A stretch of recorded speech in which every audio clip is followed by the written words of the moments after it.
পুতুল মানবের গ্রাম কখনো শুনেছেন? মানে এই গ্রামে যারা বসবাস করেন বেশিরভাগই হচ্ছে পুতুল। আপনাদেরকে বলছি জাপানের একটা গ্রামের কথা, নাগোরো। জাপানের এই যে গ্রামটা, এই গ্রামে শেষ শিশুর জন্ম হয়েছিল 18 বছর আগে। তারপর আর কোনো শিশুর কোলাহল এখানে শুনতে পাওয়া যায়নি, এবং শেষ যে স্কুলটা ছিল সেটাও বন্ধ হয়ে গিয়েছে প্রায় 12 বছর আগে।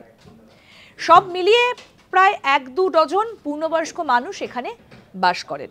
অর্থাৎ এই যে জাপানের গ্রামটা নাগোরো, এই গ্রামটা পুতুল মানবের গ্রাম হিসেবেই পরিচিত। 350-রও বেশি পুতুল রয়েছে এখানে, আর তাদেরকে নিয়েই এখানে উৎসব পালন করা হয়। প্রচুর মানুষ এখানে ঘুরতে যান। কেন জানেন?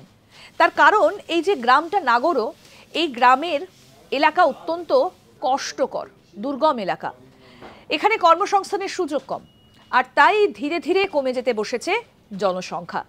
যারা ছিলেন এই গ্রামে, পরবর্তী প্রজন্ম তারা কেউই আর বাস করেন না। জীবন এবং জীবিকার তাগিদে তারা চলে গিয়েছেন দূরে কোথাও।